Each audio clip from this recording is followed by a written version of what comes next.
Good morning. Happy Mother's Day to all of you who are mothers and who have mothers. I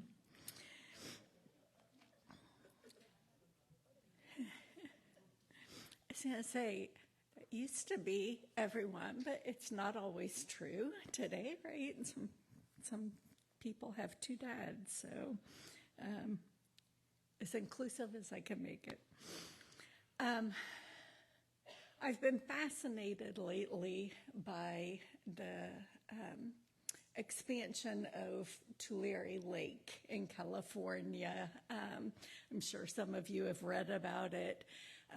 I find myself looking at NASA images late at night to see if it's grown. Tulare Lake was, for hundreds and hundreds of years, the largest lake west of the Mississippi in the San Joaquin Valley. In the mid-1800s, it started being drained for irrigation, water diverted, and then the rivers feeding the lake dammed to further expand the fertile fields there. It was, for many hundreds of years, about 700 square miles, which is about 3 times the size of Chicago. So pretty decent sized lake. But with the, what do they call that? I just lost the rivers, the atmospheric rivers, thank you. It is now a lake again, and it is expected to be so for at least a year or two, especially as the record snow melt in the Sierras is further feeding into this lake. So I'm just fascinated that as much as we control nature or try to control nature, that sometimes it has its way. Mother's Day can also be a time of flooding for many of us, of memories certainly, but also for many, many of us in this room, a time of sadness, of recollection, of nostalgia. And this year in our community, that may add to grief we're already experiencing due to transitions in our community and our concerns about what that might mean. So this morning I offer this reflection, Alchemy of Grief, and I mentioned Tulare Lake because I reference it at the end. From our reading today, patience, inner contradiction, secret light, vital energy, solitude, clarity, harmony, courage, depth. It sounds like growth, like life, like us.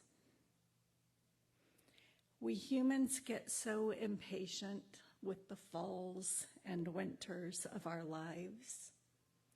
We want eternal spring and summer to always be blossoming and fruitful. But letting go, not so much.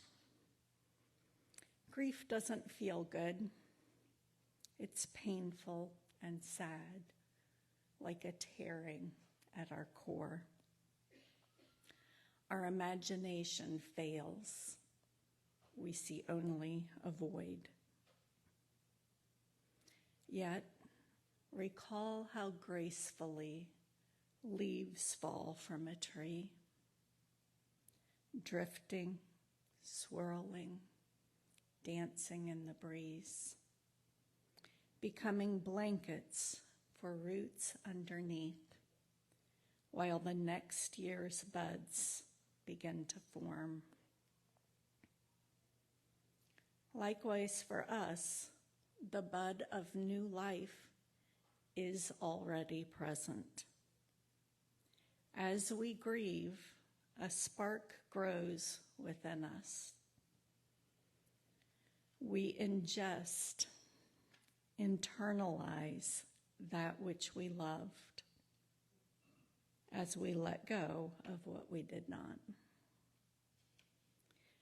We alchemize and purify into an energy we keep, which becomes our own to express as we wish.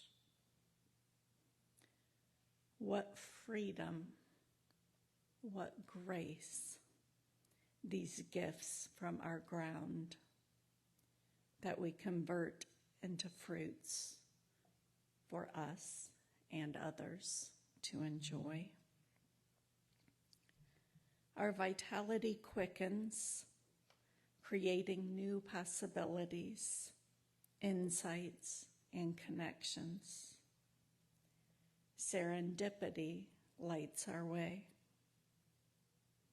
What we could not imagine in the depths of our grief appears slowly, then all at once, a new way of being. Like Tulare Lake, we are flooded again. Formerly drained fields, now a source of teeming life.